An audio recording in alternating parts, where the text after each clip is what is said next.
দেখেন আমরা যেই কাজটা করছি আপনাকে বারবার বলছি ভোকাবুলারি পড়বেন, কিন্তু না different dots dots dots dots. মূলত এই যে সিমিলারিটিটা দেখেন, এই দুইটা শব্দ আপনি একসাথে পাইতেন ডিকশনারিতে। এন্ডোর্সমেন্ট শব্দটা ই সিরিয়ালে গিয়ে পাইতেন। ডর্সিফ্লেক্সিয়ন এটা আপনি আমাদের সাধারণত যে বাংলা একাডেমি ডিকশনারি এটা এখানে নাও পাইতে পারেন, মেডিকেল ডিকশনারিগুলো দেখা লাগতে পারে, কিংবা অ্যানাটমির যে ডিকশনারি এখানে দেখা লাগতে পারে। এখন আসে মূলত ডটস থাকলে মূলত আপনি বুঝবেন শরীরের পিছনের পৃষ্ঠদেশীয় কিছু বোঝায়।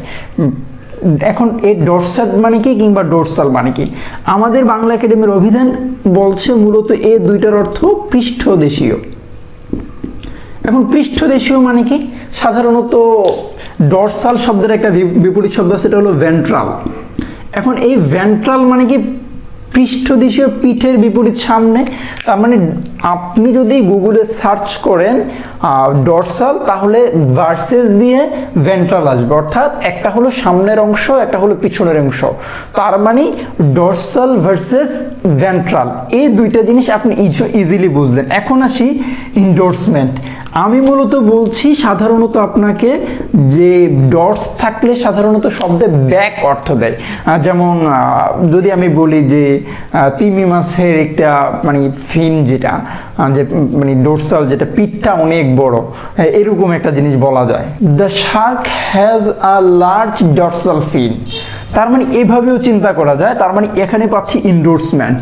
এখন এই ডোর্স পাইলে সাধারণত যে ইন্ডোর্সমেন্ট, এই কিংবা ইন্ডোর্স, এই শব্দটার সাথে বাংলাদেশের ট্রাভেলার্স যারা বিদেশে ট্রাভেল করতে যায় এরা এই শব্দটার সাথে পরিচিত। এই প্রেক্ষিতে যখন আপনি বিদেশে যাবেন তখন আপনাকে এন্ডোর্সমেন্ট করা লাগবে।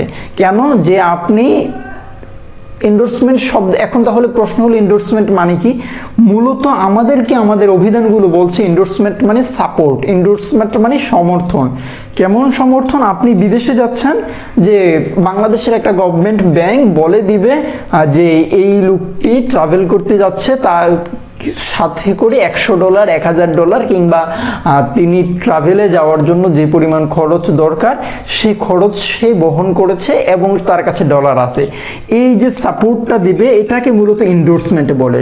ভালো বাংলায় এটাকে সমর্থন বলে, সাপোর্ট বলে। তার মানে হলো আপনার পাসপোর্টের পিছনের পৃষ্ঠায় লিখে দিবে ডটস মানে পিছনের পৃষ্ঠা, পিছন, এখান থেকে এন্ডোর্সমেন্ট পিছনের পৃষ্ঠায় লিখে দিবে যে সে এত টাকা নিয়েছে। আচ্ছা, তার মানে ডর্সিফ্লেক্সিয়ম।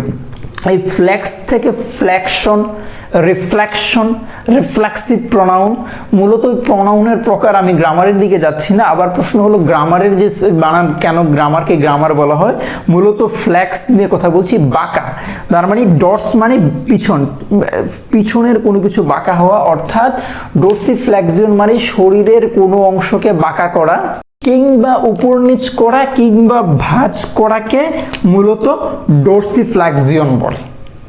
তার মানে আপনি চিন্তা করে দেখেন, গুগলে ডর্সিফ্লেক্সিয়ন লিখে সার্চ দিলে কিংবা এন্ডোর্সমেন্ট লিখে সার্চ দিলে যে জিনিসগুলি পাইবেন আপনি এই জিনিসগুলি ইজিলি বুঝতে পারছেন। এবং আমাকে মূলত ডটস ধরে আগায়া যখন কথা বলছি তখন আমার জন্য ইজি হয়েছে।